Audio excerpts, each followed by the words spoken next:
जय श्री कृष्णा। राधे राधे। आप और आपके पूरे परिवार को रमा एकादशी व्रत की हार्दिक शुभकामनाएं। आइए आज हम सुनेंगे रमा एकादशी की संपूर्ण व्रत कथा। आइए सबसे पहले हम सुनेंगे भगवान श्री कृष्ण की कहानी।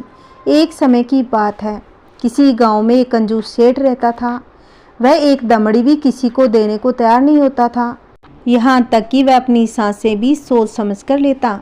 उसका अपनी सांसों को नियंत्रण करने का बड़ा अनुभव होता।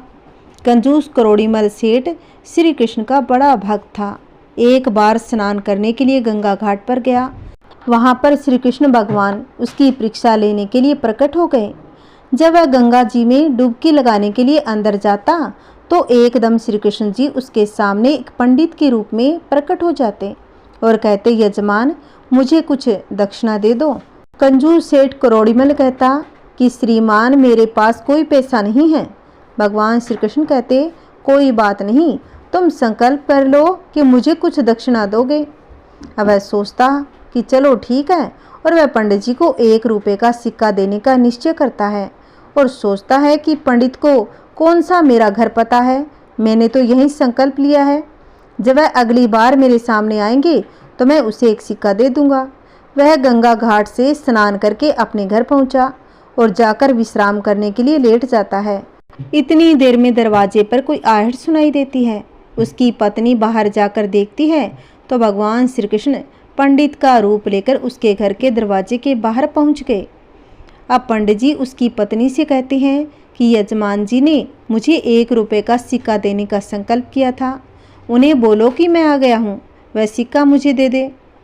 जब कंजूस सेठ करोड़ीमल की पत्नी जाकर उसे कहती है, आपने क्या किसी से कोई संकल्प किया था? सेठ ने कहा, सुबह एक पंडित जी को बोला था तुम्हें 1 रुपया सिक्का दूंगा। पत्नी बोली, अब वह बाहर आ गया है, अपना सिक्का मांग रहा है। सेठ बोला, जाकर कह दो कि मैं बीमार हूँ, फिर कभी आकर ले जाएगा। अब सेठ की पत्नी बाहर जाकर बोल देती है कि श्रीमान मेरे पति बीमार है, आप बाद में आ जाना। श्री कृष्ण कहते हैं, कोई बात नहीं, मैं इंतजार कर लेता हूँ, आप तब तक मुझे जलपान करवा दीजिए। पत्नी जाकर पति को बताती है, वह पंडित जी ऐसे बोल रहे हैं। सेठ कहते हैं, एक सिक्के के साथ साथ अब जलपान का भी खर्चा करवाएगा। अब सेठ अपनी पत्नी से कहता है, तुम जाकर बोल दो कि सेठ जी मर गई। उसकी पत्नी कहती है, आप क्या बोल रहे हो? वह कहता है, ऐसा करना ही पड़ेगा, नहीं तो यह पंडित जी नहीं जाएगा। उसकी पत्नी जाकर कह देती है, श्रीमान मेरे पति तो मर गए हैं। भगवान कहते हैं, कोई बात नहीं, मैं जाकर पूरे गांव में खबर कराता हूँ।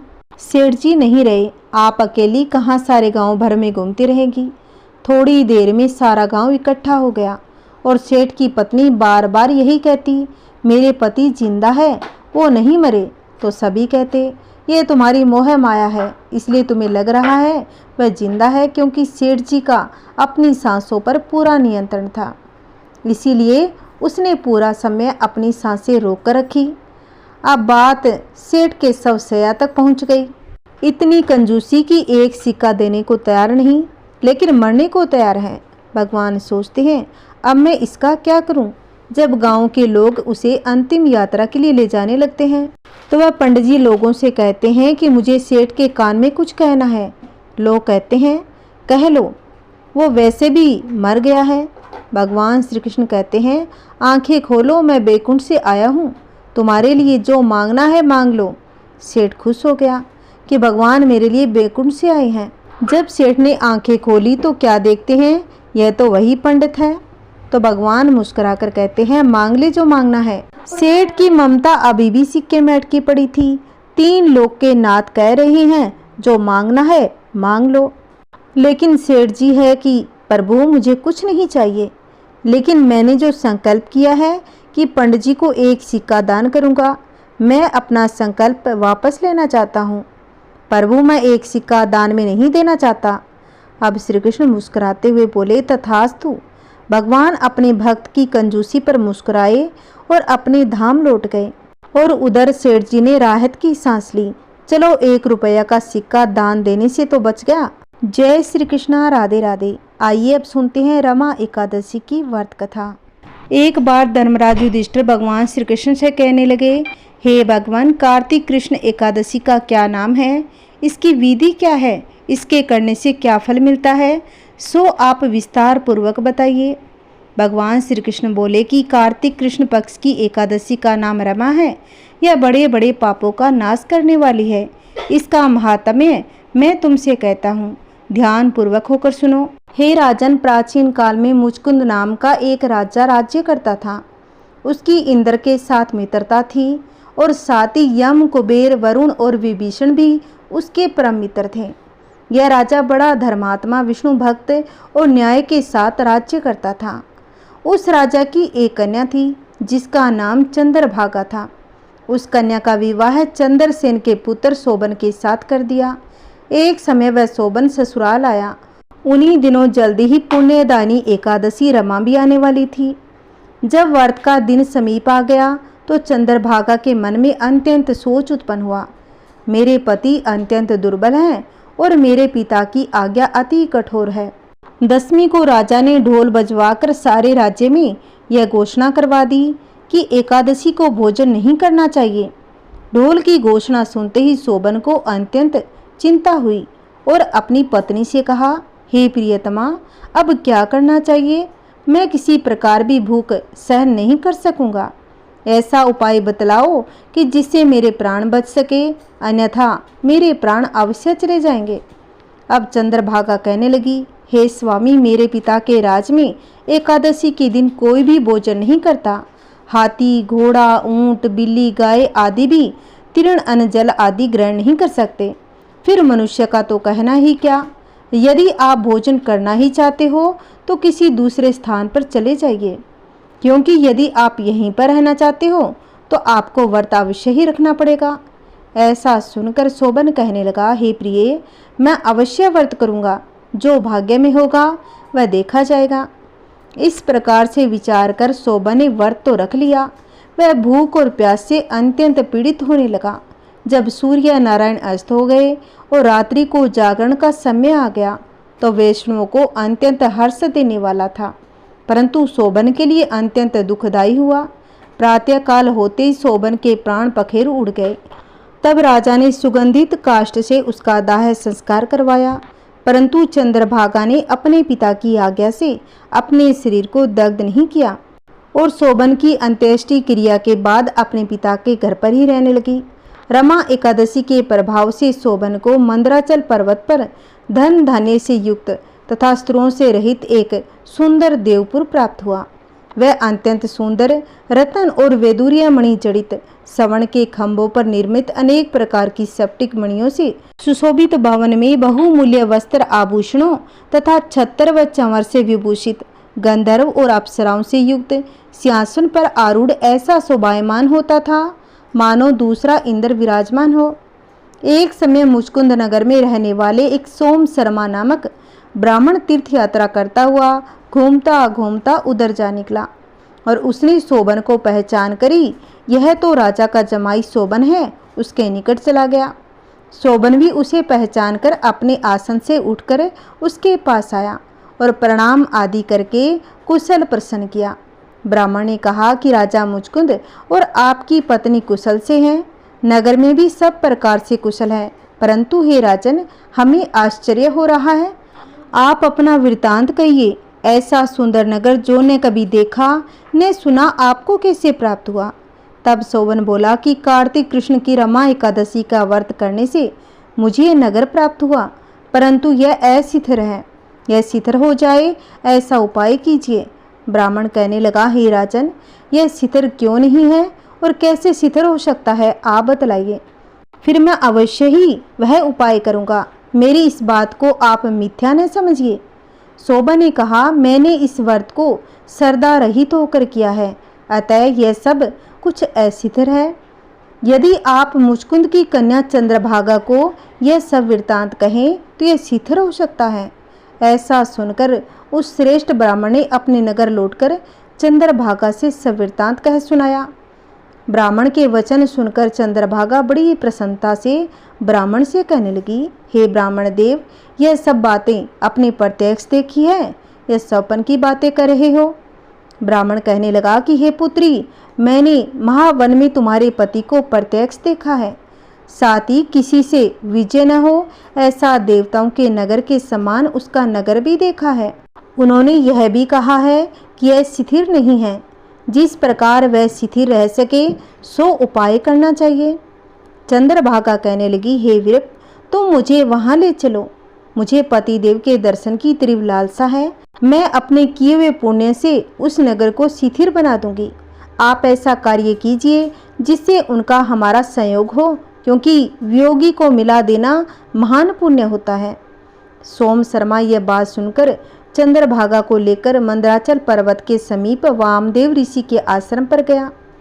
और वामदेव जी ने सारी बात सुनकर वेद मंत्रों से उच्चारण से चंद्रभागा का अभिषेक कर दिया। तब ऋषि के मंत्र के प्रभाव और एकादशी के व्रत से चंद्रभागा का शरीर दिव्य हो गया और वह दिव्य गति को प्राप्त हुई। इसके बाद बड़ी प्रसन्नता के साथ अपने पति के निकट गई। अपनी प्रिय पत्नी को आते देखकर शोभन अति प्रसन्न हुआ, उसे बुलाकर अपनी बाईं तरफ बिठा लिया। चंद्रभागा कहने लगी कि हे प्राणनाथ, आप मेरे पुण्य को ग्रहण कीजिए। अपने पिता के घर जब मैं 8 वर्ष की थी तब से विधि पूर्वक एकादशी के व्रत को श्रद्धा पूर्वक करती आ रही हूँ। इस पुण्य के प्रताप से आपका यह नगर शिथिर हो जाएगा तथा समस्त कर्मों से युक्त होकर प्रलय के अंत तक रहेगा। इस प्रकार चंद्रभागा ने दिव्य आभूषणों और वस्त्रों से सुसज्जित होकर अपने पति के साथ आनंद पूर्वक रहने लगी। हे राजन, यह मैंने रमा एकादशी का महात्म्य कहा है।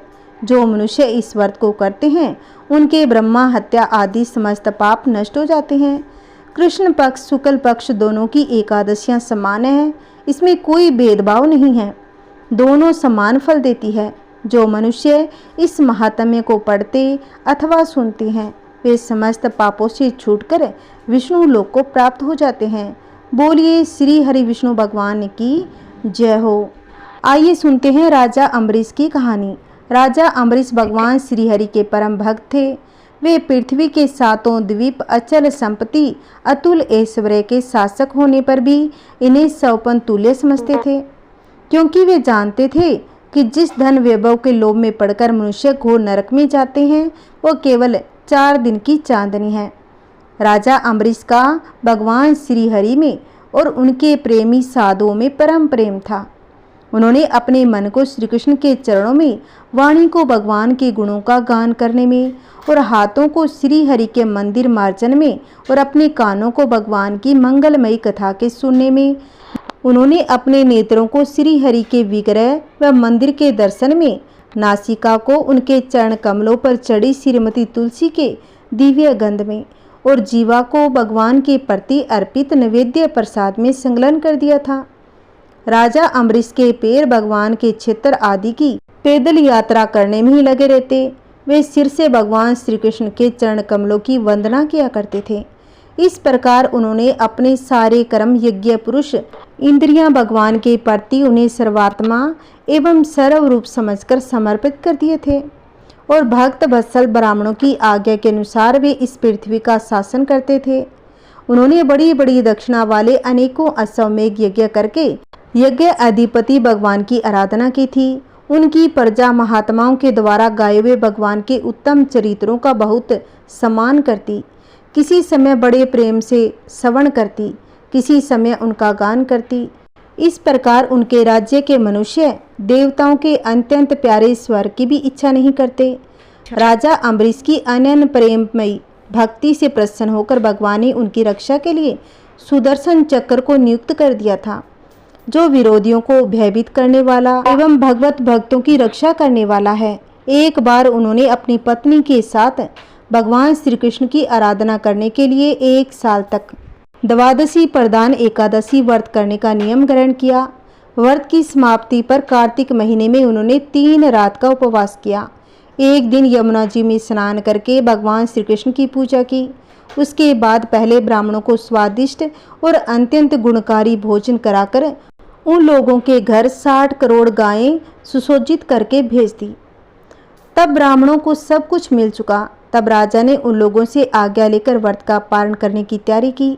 उसी समय श्राप और वरदान देने में समर्थ स्वयं दुर्वासा जी भी उनके यहाँ अतिथि के रूप में पधारे। राजा अम्बरीश उन्हें देखते ही उठकर खड़े हो गए, आसन देकर बैठाया और विविध सामग्रियों से उनके चरणों में प्रणाम करके भोजन के लिए प्रार्थना की। दुर्वासा जी ने राजा अम्बरीश की प्रार्थना स्वीकार कर ली और इसके बाद आप सकर्मों से निवृत्त होने के लिए वे नदी तट पर चले गए। वे ब्रह्मा का ध्यान करते हुए यमुना के पवित्र जल में स्नान करने लगे। इधर द्वादशी केवल घड़ी भर की शेष रह गई थी। धर्मज्ञ अम्बरीश ने धर्म संकट में पड़कर ब्राह्मणों के साथ परामर्श किया। उन्होंने कहा कि ब्राह्मण देवताओं, ब्राह्मण को बिना भोजन कराए स्वयं खा लेना और द्वादशी रहते पारण न करना दोनों ही दोष है। इसीलिए इस समय जैसा करने से मेरी भलाई हो, मुझे पाप न लगे, ऐसा काम करना चाहिए। तब ब्राह्मणों के साथ विचार करके उन्होंने कहा, ब्राह्मणों, श्रुतियों में ऐसा कहा गया है कि जल पी लेना भोजन करना भी है, नहीं भी करना है। इसीलिए इस समय केवल जल से पारण किए लेता हूँ। ऐसा निश्चय करके मन ही मन भगवान का चिंतन करते हुए राज श्री अम्बरीश ने जल पी लिया। फिर दुर्वासा जी के आने की बाट देखने लगे। दुर्वासा जी आवश्यक कर्मों से निवृत्त होकर यमुना तट से लौट आए। तब राजा ने आगे बढ़कर उनका अभिनंदन किया। तब उन्होंने अनुमान से ही समझ लिया कि राजा ने पारण कर लिया है। उस समय दुर्वासा जी बहुत ही भूखे थे। वे क्रोध से थर-थर कांपने लगे। उन्होंने हाथ जोड़कर खड़े अम्बरीश से डांट कर कहा, अहो देखो तो सही, यह कितना क्रूर है। यह धन के मद में मतवाला हो रहा है। भगवान की भक्ति तो इसे छू तक नहीं गई। यह अपने को बड़ा समर्थ मानता है। आज इसने धर्म का उल्लंघन करके बड़ा अन्याय किया है। मैं इसका अतिथि होकर आया हूँ, किंतु फिर भी मुझे खिलाए बिना ही इसने खा लिया है। अच्छा देख, तुझे अभी इसका फल चखाता हूँ। यूँ कहते कहते वे क्रोध से जल उठे। उन्होंने अपनी एक जटा उखाड़ी और उससे अम्बरीश को मार डालने के लिए एक राक्षसी उत्पन्न की। वह आग के समान जलती हुई हाथ में तलवार लेकर राजा अम्बरीश पर टूट पड़ी। अब परम पुरुष परमात्मा ने अपने सेवक की रक्षा के लिए पहले से ही सुदर्शन चक्र को नियुक्त कर रखा था। जैसे आग क्रोध से गुराते हुए सांप को भस्म कर देती है, वैसे ही चक्र ने दुर्वासा जी की कृत्या को जलाकर ढेर कर दिया। जब दुर्वासा जी ने देखा कि मेरी बनाई हुई कृत्या तो जल रही है और चक्कर मेरी ओर आ रहा है, तब वे भयभीत होकर अपने प्राण बचाने के लिए जी छोड़कर एकाएक भाग निकले। जैसे ऊंची ऊंची लपटों वाला दावानल सांप के पीछे दौड़ता है, वैसे ही भगवान का चक्कर तो मेरे पीछे ही लग गया। तब दुर्वासा जी दिशा, आकाश, पृथ्वी, अतल वितल आदि नीचे के लोक, समुंदर, लोकपाल, उनके द्वार सुरक्षित लोक एवं स्वर्ग लोक में गए। परंतु जहाँ जहाँ भी वे गए, वहीं वहीं उन्होंने ऐसा तेज वाले सुदर्शन चक्कर को अपने पीछे लगा देखा। जब उन्हें कोई रक्षक न मिला, तब वो बहुत ही डर गए। अपने प्राण बचाने के लिए वे देव शिरोमणि ब्रह्मा जी के पास गए। बोले, ब्रह्मा जी, आप स्वयंभू है, भगवान के इस तेजोमय चक्कर से मेरी रक्षा कीजिए। ब्रह्मा जी ने कहा, दुर्वासा जी, मैं शंकर जी, दक्ष, भृगु आदि प्रजापति, भूतेश्वर आदि सब जिनके बनाए नियमों में बंधे हैं तथा जिनकी आज्ञा सिरोधार्य करके हम लोग संसार का हित करते हैं, उनके भक्त के द्रोही को बचाने में हम समर्थ नहीं हैं। जब ब्रह्मा जी ने इस प्रकार दुर्वासा को निराश कर दिया, तब भगवान के चक्कर से संतप्त होकर वे कैलाशवासी भगवान शंकर की शरण में गए। शंकर जी ने कहा, दुर्वासा जी, जिनसे पैदा हुए अनेकों ब्रह्मांडों में हमारे जैसे हजारों चक्कर काटते हैं, यह चक्र उन्हीं विशेश्वर का शस्त्र है। यह हम लोगों के लिए असह्य है। तुम उन्हीं की शरण में जाओ, वे भगवान ही तुम्हारा मंगल करेंगे। निराश होकर दुर्वासा जी श्री हरि भगवान के परम धाम बैकुंठ की तरफ भागे। दुर्वासा जी भगवान के चक्कर की आग से जल रहे थे। वे भगवान के चरण में गिर पड़े। उन्होंने कहा, हे अच्युत, हे अनंत, आप संतों के एकमात्र इच्छित है। प्रभु, संपूर्ण जगत के जीवन दाता, मैं अपराधी हूँ, आप मेरी रक्षा कीजिए। आपका परम प्रभाव न जानने के कारण ही मैंने आपके प्यारे भक्त का अपराध किया। प्रभु, आप मुझे बचाइए। श्री भगवान ने कहा, दुर्वासा जी, मैं सर्वथा भक्तों के अधीन हूँ, मुझ में तनिक भी स्वतंत्रता नहीं है। जो भक्त स्त्री, पुत्र, गृह, गुरुजन, प्राण, धन, इस लोक और परलोक सबको छोड़कर केवल मेरी शरण में आ गए हैं। उन्हें छोड़ने का संकल्प भी मैं कैसे कर सकता हूँ। इसमें संदेह नहीं कि ब्राह्मणों के लिए तपस्या विद्या परम कल्याण के साधन है, परंतु यदि ब्राह्मण उदृढ़ और अन्यायी हो जाए तो वे ही दोनों उल्टा फल देने लगते हैं। दुर्वासा जी सुनिए, मैं आपको एक उपाय बतलाता हूँ जिसका अनिष्ट करने से आपको इस विपत्ति में आना पड़ा है। आप उसी के पास जाइए, उन्हीं से क्षमा मांगिए, तब आपको शांति मिलेगी। अब सुदर्शन चक्र की ज्वाला से जलते हुए दुर्वासा लौटकर राजा अम्बरीश के पास आए। उन्होंने अत्यंत दुखी होकर राजा के पैर पकड़ लिए। दुर्वासा जी यह चेष्टा देखकर उनके चरण पकड़ने से लज्जित होकर राजा अम्बरीश भगवान के चक्र की स्तुति करने लगे। अम्बरीश ने कहा कि प्रभु सुदर्शन, आप अग्नि स्वरूप हैं, भगवान के प्यारे 1000 दांत वाले चक्रदेव, मैं आपको नमस्कार करता हूँ। समस्त अस्त्र शास्त्रों को नष्ट कर देने वाले एवं पृथ्वी के रक्षक, आप इन ब्राह्मण की रक्षा कीजिए। आप कृपा करके हमारे कुल के भाग्य उदय के लिए दुर्वासा जी का कल्याण कीजिए। हमारे ऊपर यह आपका महान अनुग्रह होगा। यदि मैंने कुछ भी दान किया हो, यज्ञ किया हो अथवा मैंने धर्म का पालन किया हो, यदि हमारे वंश के लोग ब्राह्मणों को ही अपना आराध्य देव समझते रहे हो, तो दुर्वासा जी की जलन मिट जाए। भगवान समस्त गुणों के एकमात्र आश्रय स्थल है। यदि मैंने समस्त प्राणियों के आत्मा के रूप में उन्हें देखा हो, वे मुझ पर प्रसन्न हो, तो दुर्वासा जी के हृदय की सारी जलन मिट जाए। जब राजा अम्बरीश ने दुर्वासा जी को सब ओर से जलाने वाले भगवान के सुदर्शन चक्र की इस प्रकार स्तुति की, तब उनकी प्रार्थना से चक्र शांत हो गया। जब दुर्वासा चक्र की आग से मुक्त हो गए, उनका चित्त स्वस्थ हो गया। तब वे राजा अम्बरीश को अनेकानेक उत्तम आशीर्वाद देते हुए उनकी प्रशंसा करने लगे। दुर्वासा जी ने कहा, धन्य है, आज मैंने भगवान के प्रेमी भक्तों का महत्व देखा। राजन, मैंने आपका अपराध किया है, फिर भी आप मेरे लिए मंगल कामना ही कर रहे हो। महाराज अम्बरीश, आपका हृदय करुणा भाव से परिपूर्ण है। आपने मेरे ऊपर महान अनुग्रह किया। आहो, आपने मेरे अपराध भुलाकर मेरी रक्षा की है। जब से दुर्वासा जी चक्कर से जीवन रक्षा के लिए भाग रहे थे, तब से राजा अम्बरीश ने भोजन नहीं किया था। वे दुर्वासा जी के लौटने की बाट देख रहे थे। अब उन्होंने दुर्वासा जी के चरण पकड़ लिए, उन्हें प्रसन्न करके विधि पूर्वक भोजन कराया। दुर्वासा जी ने बहुत ही संतुष्ट होकर राजा अम्बरीश के गुणों की प्रशंसा की और उसके बाद उनकी अनुमति लेकर आकाश मार्ग से प्रस्थान किया। जब सुदर्शन चक्र से भयभीत होकर दुर्वासा जी भाग रहे थे, तब से लेकर उनके लौटने तक 1 वर्ष का समय बीत गया था। इतने दिनों तक राजा अम्बरीश उनके दर्शन की आकांक्षा से केवल जल पीकर रहे। दुर्वासा जी के जाने के बाद उनके भोजन से बचे हुए अत्यंत पवित्र अन्न को राजा ने सपरिवार ग्रहण किया। कुछ साल बीतने पर राजा अम्बरीश ने अपने ही समान भक्त पुत्रों पर राज्य का भार छोड़ दिया और स्वयं वन में चले गए। वहाँ वे बड़ी धीरता के साथ आत्म स्वरूप भगवान में अपना मन लगाकर गुणों से प्रवाह रूपी संसार से मुक्त हो गए। बोलिए विष्णु भगवान की जय हो। आइए सुनते हैं तुलसी जी की कहानी। सावर्णी मुनि की पुत्री तुलसी अपूर्व सुंदरी थी। उनकी इच्छा थी कि उनका विवाह भगवान नारायण के साथ हो। इसके लिए उन्होंने नारायण पर्वत की घाटी में स्थित बद्री वन में घोर तपस्या की। दीर्घ काल तक तपस्या के उपरांत ब्रह्मा जी ने प्रसन्न होकर दर्शन दिया और वर मांगने को कहा। तुलसी ने कहा, सृष्टिकर्ता ब्रह्मादेव, आप अंतर्यामी हैं, सबके मन की बात को जानते हैं। फिर भी मैं अपनी इच्छा बताती हूँ। मैं चाहती हूँ कि भगवान श्री नारायण मुझे पति रूप में मिले। ब्रह्मा ने कहा, तुम्हारा अभिष्ट तुम्हें अवश्य ही मिलेगा। अपने पूर्व जन्म में किसी अपराध के कारण तुम्हें श्राप मिला है। इसी प्रकार भगवान श्री नारायण के एक पार्षद को भी दानव कुल में जन्म लेने का श्राप मिला है। दानव कुल में जन्म लेने के बाद भी उसमें नारायण का अंश विद्यमान रहेगा। इसीलिए इस जन्म में पूर्व जन्म के पाप के शमन के लिए संपूर्ण नारायण तो नहीं, नारायण के अंश से युक्त दानव कुल में जन्मे उस शापग्रस्त पार्षद से तुम्हारा विवाह होगा। शाप मुक्त होने पर भगवान श्री नारायण सदा सर्वदा के लिए तुम्हारे पति हो जाएंगे।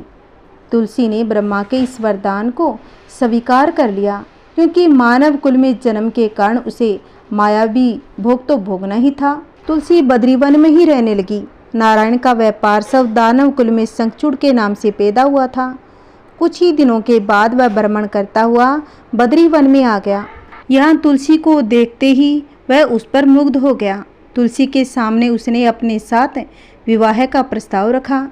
इतने में ही वहाँ ब्रह्मा जी आ गए। तुलसी से कहा, तुलसी शंखचूड़ को देखो, कैसा देव उपम इसका स्वरूप है। दानव कुल में जन्म लेने के बाद भी लगता है जैसे इसके शरीर में नारायण का वास हो। तुम प्रस्ताव को शीघ्र ही स्वीकार कर लो। अब तुलसी को भी लगा उसकी तपस्या पूर्ण हो गई, उसे इच्छित फल मिल गया। शंखचूड़ के साथ उसका गंधर्व विवाह हुआ। वह शंखचूड़ के साथ उसके महल में पत्नी बनकर आ गई। शंखचूड़ ने अपनी परम सुंदरी सती साध्वी पत्नी तुलसी के साथ बहुत दिनों तक राज्य किया। उसने अपने राज्य का इतना विस्तार किया कि देवलोक तक उसके अधिकार में आ गया। स्वर्ग का सुख भोगने वाले देवताओं की दशा भिखारियों जैसी हो गई। शंखचूड़ किसी को कष्ट नहीं देता था, पर अधिकार और राज्य छिन जाने से सारे देवता मिलकर ब्रह्मा, विष्णु और शिव की सभा में गए तथा अपनी विपत्ति सुनाई।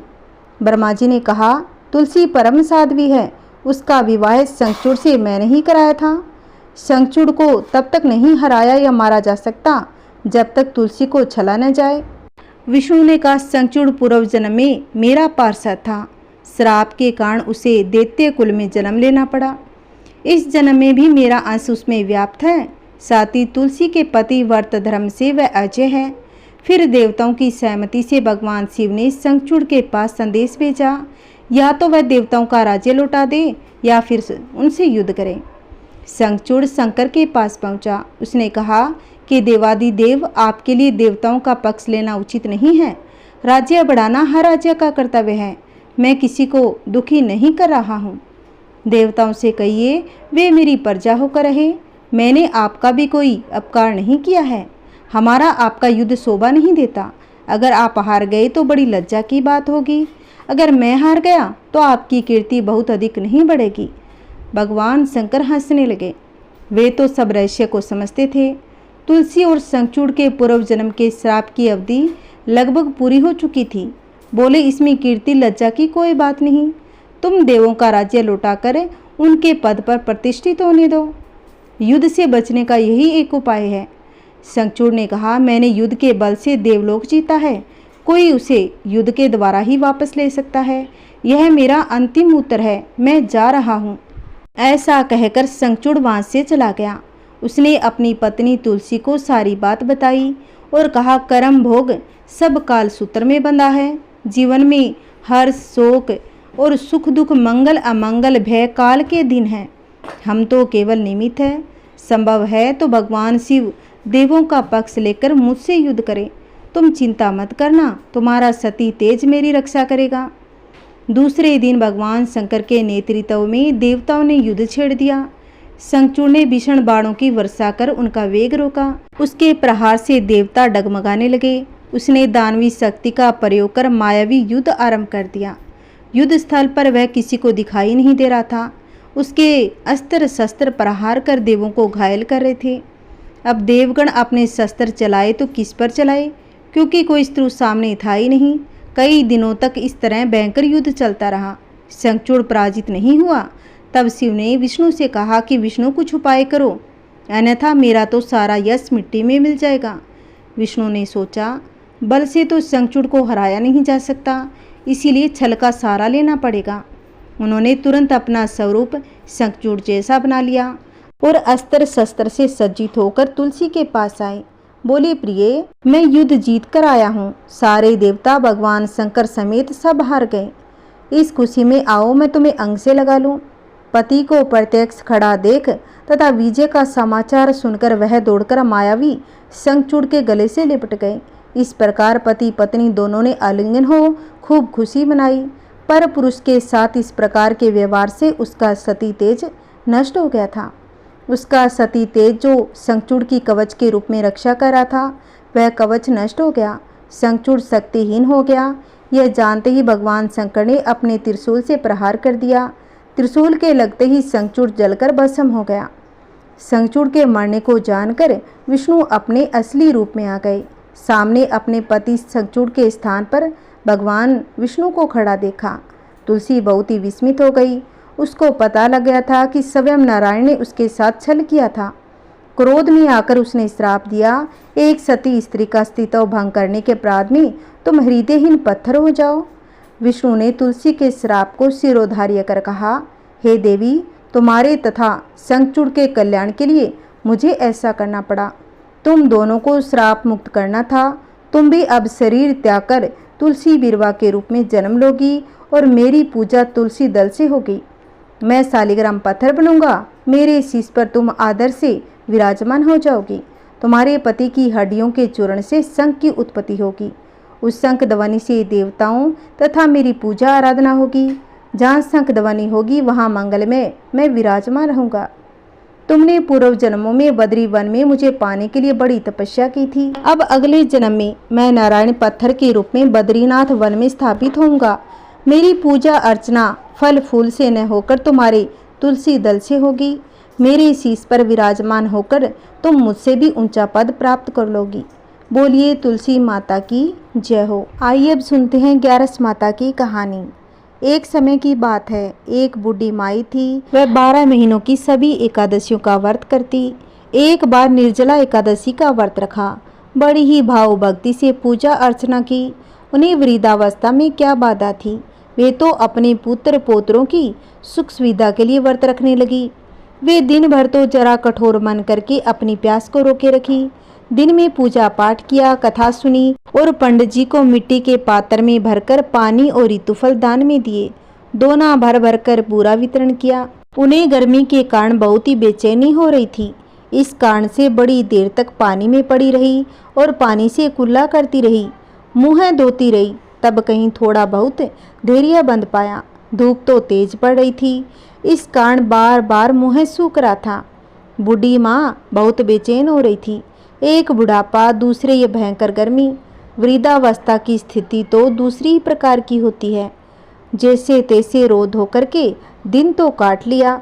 अब पहाड़ सी रात सामने थी। उसका कटना बड़ा ही कठिन दिखाई दे रहा था। खटिया पर पड़े पड़े शांति नहीं मिल रही थी।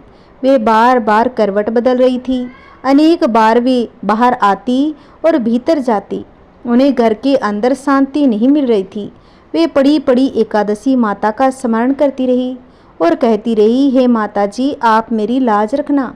आप ही मुझे शक्ति देना जिससे मैं भली भांति आपका व्रत को पूर्ण कर सकूं और ये पहाड़ सी रात शांतिपूर्वक व्यतीत कर सकूं। प्यास के कारण बूढ़ी माँ की बेचैनी तो बढ़ी रही थी। उन्होंने धैर्य रखने का बहुत प्रयास किया, किंतु सहनशीलता की सीमा टूट गई और वो हड़बड़ाकर एकदम चिल्ला पड़ी। बोली कि बचाओ बचाओ। अम्मा का चिल्लाना सुनकर परिवार के सारे बच्चे, बहू और बेटे एकत्रित होकर बूढ़ी अम्मा की खटिया के समीप आ गए। सबने पूछा कि माई, आपको क्या हो गया? आप क्यों चिल्ला पड़ी? आप इस वृद्धावस्था में कठिन व्रत क्यों करती हो? अम्मा जी बोली, शक्ति से ही भक्ति होती है। थोड़ी देर में ही वे फिर से बोली, अरे हमारे तो प्राण निकले जा रहे हैं। मेरी छाती पर ठंडे पानी का पात्र रख दीजिए। नातियों ने दादी की छाती पर ठंडे पानी का पात्र रख दिया। तब कहीं उन्हें थोड़ा बहुत आराम मिला। थोड़ी देर के लिए उन्होंने अपनी आंखें बंद कर ली। एकादशी माता ने सोचा, ये बूढ़ी अम्मा है तो बहुत कठोर, जरा जाकर उसकी परीक्षा लेनी चाहिए। वे आधी रात को मुर्गा बनकर टेर लगाने लगी। मुर्गा की आवाज़ सुनकर दादी जल्दी से उठी और बाहर जाकर आसमान की ओर देखा, किंतु आसमान में कहीं उन्हें प्रातःकालीन तारा दिखाई नहीं दे रहा था। अब वो सोचने लगी, ये मुर्गा क्यों और कैसे बोल गया? उन्हें प्यास तो लग ही रही थी। थोड़ा बहुत उनका मन भी विचलित होने लगा, किंतु अंत में उन्होंने दृढ़ निश्चय कर लिया, अब मैं व्रत को पूर्ण करके ही छोड़ूंगी, चाहे भले ही मेरे प्राण क्यों न चले जाए। यही सोचकर फिर वे खटिया पर शिथिल होकर लेट गई। थोड़ी ही देर में एकादशी माता ने उसकी फिर से परीक्षा लेनी चाहिए। एक छोटी सी बालिका एक गिलास में शरबत लेकर उनके सिराहने आकर खड़ी हो गई और जोर से बोली, दादी जी, सुबह हो गई है, आप मुँह धोकर शरबत पी लीजिए। पहले तो शरबत का गिलास जैसे ही देखा, बुढ़िया का मन ललचाने लगा, किंतु अचानक व्रत का स्मरण हो आया। उसने सोचा, मैं किसी भी प्रकार से अभी शरबत नहीं पीऊंगी और शांतिपूर्वक अपनी खटिया पर लेट गई। फिर थोड़ी ही देर में उन्हें ऐसा लगा जैसे किसी ने उन्हें पानी के कुएं में पटक दिया हो। वे बड़ी देर तक उस कुएं में हाथ पांव चलाती रही, किंतु उन्होंने अपने मुंह में पानी की एक बूंद भी नहीं जाने दी। वे दृढ़तापूर्वक अपना व्रत पालती रही। थोड़ी देर में न जाने कहाँ से सामने आग जलने लगी और जिससे आग के कारण भारी गर्मी हो गई। प्यास के कारण प्राण निकलने लगे, किंतु बुढ़िया माई का कुछ भी नहीं बिगाड़ पाया। वे जहाँ की तहाँ मुस्कुराती सी बैठी रही। थोड़ी ही देर में बाहर प्रकाश दिखाई देने लगा। ऐसा लगा जैसे सुबह हो गई हो। बूढ़ी माई ने जब बाहर निकलकर देखा तो समझ गई अभी तो सुबह होने में 3-4 घंटे की देरी है। यह जानकर वे शांतिपूर्वक इधर उधर घूमने फिरने लगी। एकादशी माता ये बात अच्छी तरह से समझ गई। ये बूढ़ी अम्मा किसी भी प्रकार से अपने व्रत से नहीं टल सकती। वे उनके सत्य व्रत को अच्छी तरह से समझ गई। सुबह होती बूढ़ी माँ ने स्नान किया, भगवान का पूजा पाठ किया, एकादशी माता की कथा सुनी, ब्राह्मणों को दक्षिणा देकर भोजन कराया। तब कहीं उन्होंने जल ग्रहण किया। कन्याओं को भोजन कराने के बाद अम्मा ने भोजन किया। उस श्रेष्ठ व्रत के प्रताप से बूढ़ी अम्मा की आयु में वृद्धि हो गई। उनका घर परिवार हरा भरा हो गया। घर में अब उनके कोई अभाव नहीं रहा। वे हर तरह से सुख साधनों से संपन्न हो गई। नाती नातिनों से उनका घर भर गया और वे उसी दिन से 12 महीनों की एकादशी का व्रत करने लगी। एकादशी माता के व्रत के प्रताप से इस संसार में हर प्रकार के सुख भोगकर अंत में वैकुंठ धाम को चली गई। जैसे 11 माता ने बुढ़िया को शक्ति दी और धन धान्य दिया, वैसे भगवान कहानी कहते कहानी सुनते हुंकार भरते सबके घर में सुख शांति बनी रहे, सबके घर में अन्न धन के भंडार भरे, सभी को पोते पोतियों नाती नातिनों का सुख मिले। बोलिए हरि विष्णु भगवान की जय हो। ओम नमः शिवाय। हर हर महादेव।